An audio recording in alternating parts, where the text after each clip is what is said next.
bienvenue sur ma chaîne YouTube. Aujourd'hui, voilà, nous allons faire un exemple d'exercice sur la méthode de résolution d'un système, la méthode de pivot de Gauss. Alors, donc, je veux l'explication. Alors, donc nous allons prendre un système aléatoire. Ici, on a par exemple x plus y plus 2z égale par exemple 0. Et on a x moins y plus z égale à 1 par exemple. Et on a 2x plus 2y moins 3z égale à moins 1 par exemple. Alors, donc ce que nous pouvons faire, on va essayer de nommer chaque équation du système. Voilà, donc par la méthode de pivot de Gauss. Donc la première équation, on va appeler ça ligne 1. La deuxième équation, on appelle ça ligne 2. La troisième équation, on appelle ça ligne 3. Voilà. Donc, la méthode de pivot de Gauss consiste à faire quoi? On va annuler la variable x au niveau de deuxième équation et au niveau de la troisième équation. Voilà, pour qu'on puisse obtenir y et z au niveau de la deuxième équation et au niveau de la troisième équation. Alors, donc pour cela, on va commencer la résolution. On fixe la première ligne. Donc, en fixant la première ligne, c'est-à-dire on va réécrire la première équation qui ne change pas. Donc, x plus y plus 2z égale à 0. Donc, on met la barre et on fixe la première ligne. Ça ne change pas. Et pour annuler le x au niveau de la deuxième ligne, on fait ligne 2 moins ligne 1. C'est-à-dire, ici on voit qu'il y a un x, il y a un x. Donc, pour annuler le x ici au niveau de la deuxième équation, on fait x moins x, ça fait 0. Donc, ligne 2 moins ligne 1, ça fait 0. Donc, x moins x, ça fait 0. Donc, on écrit les 0 là. Et on fait la même chose. Moins y encore, ça fait moins 2y. Ici, on a z moins 2z, ça fait moins z. Voilà, donc, c'est comme on fait 1 moins 2, ça fait moins 1. Donc, moins z égale à 1 moins 0, ça fait 1. Voilà, donc, ça, c'est au niveau de la deuxième ligne.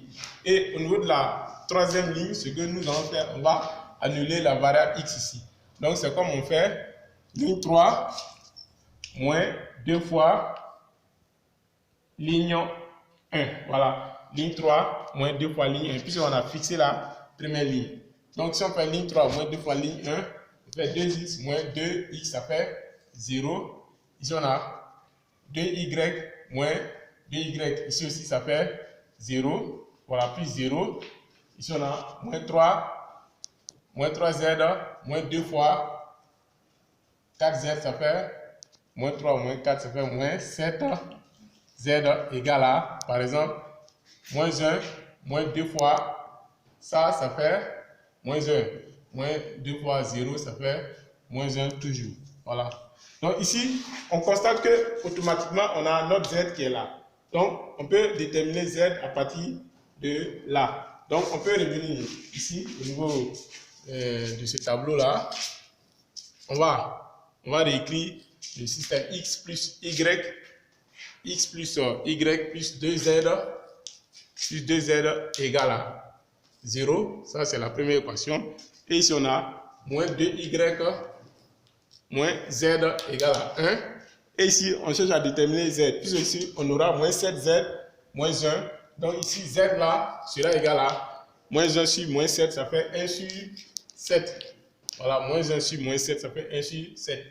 Alors, donc nous allons déterminer le y à ce niveau. Donc, on continue notre résolution. On cherche x, par exemple, x égale à le y, lorsque ça vient ici, ça devient moins y. Le z, le 2z, si ça vient, ça devient moins 2z. Et ici, on a moins 2y. Voilà, donc on cherche à déterminer y ici. Donc, y ici sera égal à 1 moins 1 plus z, puisque le moins z, si ça vient, ça devient plus. Donc 1 plus z sur moins 2. Et on a notre z qui est égal à 1 sur 7. Alors, donc on peut venir remplacer ici z par sa valeur dans cette équation-là. Donc ici, on aura 1 plus 1 sur 7 divisé par moins 2. Si on réduit au même dénominateur, on aura 7 plus 1, ça fait 8. 8 sur 7 divisé par moins 2. Ici, on a notre z. Alors, on continue la résolution. On vient ici. Ça implique que, ici, on a x égale à moins y moins 2z. Et ici, on a y égale à, ici, on a 8 sur 7 de tout divisé par moins 2 tiers. Donc, et moins 2, 8 sur 7 de tout divisé par moins 2. Donc, on obtient 8 sur 7 multiplié par l'inverse de moins 2, ça fait moins 1 sur 2. Et on a notre z toujours qu'on va réécrire, égal à 1 sur 7. On va venir mettre ici égal. 8, ici on peut essayer de simplifier. Alors si on simplifie 8 et 2, ici au numérateur on aura 4 multiplié par moins 1 et au dénominateur on aura 7 multiplié par 1. Donc ici on va obtenir moins 4 sur 7. Et on a notre z qui est 1 sur 7 et on détermine le x. On peut venir remplacer ici y et z par leur valeur. Donc en ce moment x égale à moins y, on a dit égale à, voilà. Si moins et moins fois moins, ça devient plus. Donc, ça devient 4 sur 7. 4 sur 7 moins 2z. Moins 2 multiplié par z. Z, ça fait 1 sur 7. 1 sur 7. Donc, y là égale à y. Voilà, c'est le y qu'on a trouvé ici, moins 4 sur 7. Voilà, y, ça fait moins 4 sur 7. Et les z, on a trouvé 1 sur 7. Alors, donc, si on continue la résolution, ici on aura 4 sur 7 moins 2 sur 7. Alors, lorsque on fait la soustraction, 4 moins 2, ça fait 2. 2 sur 7. Voilà, donc voici notre solution dans R au cube. R au cube, voilà, par la méthode de pivot de Gauss, on a fini de résoudre voilà, notre équation. On a x qui fait 2 sur 7. Y qui fait moins 4 sur 7 et Z qui fait 1 sur 7. Voilà, on a fini de résoudre et on peut essayer de vérifier voilà, notre équation.